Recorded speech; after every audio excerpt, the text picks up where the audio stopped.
मने मी आहे देवगुरु नंदन आलो निष्कपट तुझ शरण तनु मन धने करुणिया. लोटांगण घातलं, लोटांगण घालून विनयपूर्वक हात जोडून समोर उभा राहिला आणि बोलू लागला. हे पा म्हणले दैत्यगुरु शुक्राचार्यजी, मी कोण आहे प्रथम परिचय देतो. मी म्हणले देवाचे गुरु बृहस्पती, त्यांचा मी मुलगा आहे. अशा प्रकारे स्वतःचा परिचय दिला. गुप्त नाही ठेवलं, त्यानं लगेच सांगितलं ना. ऐका पुढे. मी विद्यार्थी तुझा दिन नीच सेवा जे असेल पूर्ण तीच सांगावी मजला गुणालो शरण याला. अहो म्हणले गुरु महाराज, मी कशासाठी आलेलो आहे. मी तुमचा त्या ठिकाणी विद्यार्थी किंवा शिष्य म्हणून होण्यासाठी आलेलो आहे. आणि जे तुमच्या त्या ठिकाणी इथं आश्रमामध्ये किंवा तुमच्या शहरामध्ये जे मीच जरी काम असलं, कुठलं बी काम असो म्हणले, मी करायला तयार आहे. मी त्या ठिकाणी अनन्य तुमची सेवा करेल आणि ती सेवा तुम्ही मला द्यावं अशी विनवणी करू लागला. ब्रह्मचर्य व्रतस्थ सहस्र वर्षे पर्यंत सेवा करीन निश्चित अनालसे. म्हणले गुरु महाराज, मी आलेला आहे. पण दुसरा एक मुद्दा मांडला. सहस्र वर्ष पर 1000 वर्षे त्या ठिकाणी ब्रह्मचारी म्हणून राहील आणि ब्रह्मचारी राहून त्या ठिकाणी कुठलाही आळस न करता तुम्ही जी मला सेवा द्या ती सेवा मी तत्परतेनं त्या ठिकाणी करेल असे त्या ठिकाणी वचन देऊ लागला. विरोध असेल वडिलासी तो संबंध नाही मजसी मी निष्कपट मानसी तुझसी पातळ. हे पहा गुरु महाराज, तुम्हाला एक मनामध्ये शंका येऊ शकते की आपल्या शत्रूच्या गुरुचा मुलगा आहे. खरंच आहे ना, शंका येऊ शकते. पण म्हणले हे मनामधलं कपट काढून टाका. माझे जे वडील आहेत त्या ठिकाणी ते तुमचे शत्रू असते, पण माझा आणि तुमचा कुठलाच शत्रू कोण आहे लक्षात घ्या. मी निष्कपट या ठिकाणी आलेलो आहे. माझ्याकडून कुठला धोका होणार नाही, सेवेमध्ये कमतरता होणार नाही. जे काम द्याल मी करायला तयार आहे.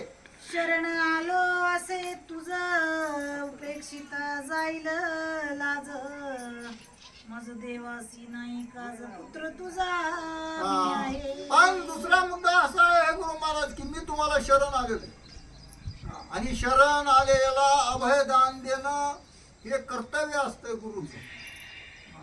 आणि मी ते देवायचे गुरु माझे वडील जरी असले तरी देवायचा माझा काही संबंध नाही. तुमचं देवायचं शत्रुत्व असं मला काय घेणं. मी विद्यार्थी म्हणून आलो तुमच्या सेवेमध्ये आश्रमामध्ये, म्हणून ही जी सेवा द्याल मी करायला तयार आहे. माझ्याकडून कुठलाही धोका होणार नाही एवढं तो बोलू लागला. कवी विचारी मनात हा मनाचा निर्मळ दिसत येणे सेवा करिता धूत बृहस्पती शिष्य शुक्राचार्य आहेत. लांब जा तिकडं. खूप त्या ठिकाणी निरीक्षण करून ते विचार करू लागले की हा मनाचा निर्मळ दिसतो आणि हा जर त्या ठिकाणी आपला जर शिष्य झाला तर ह्याचे पिता बी आपले शिष्य होणार. म्हणून त्या ठिकाणी हे जर आपल्या हातामध्ये जर आला तर ह्याचे वडील कुठं जाणार आहेत म्हणून लागले. राजनीतीचा भाग आहे. म्हणून त्या ठिकाणी ही देवायची त्या ठिकाणी ही चालच आहे.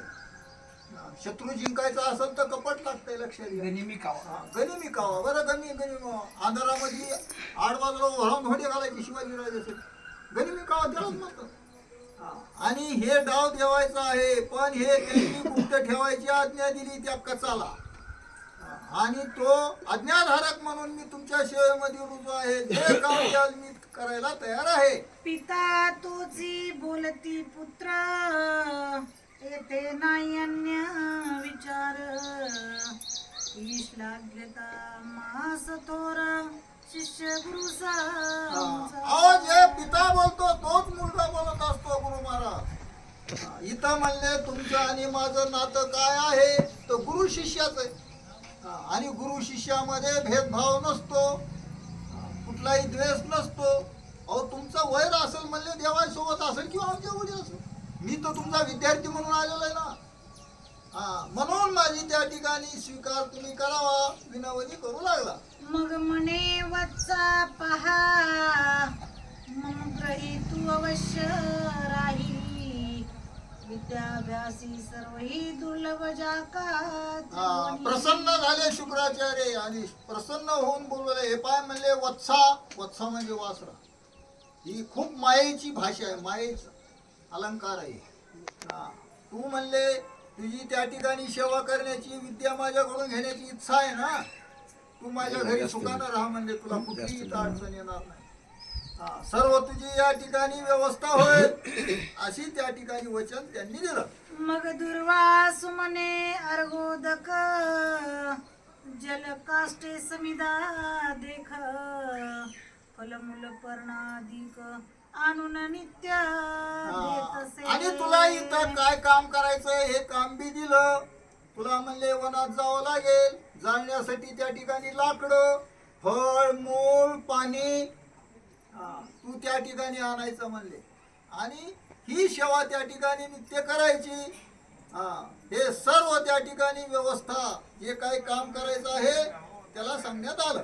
सडा सम्मार्जन पादक्षालन वस्त्रक्षालन अंगमर्दन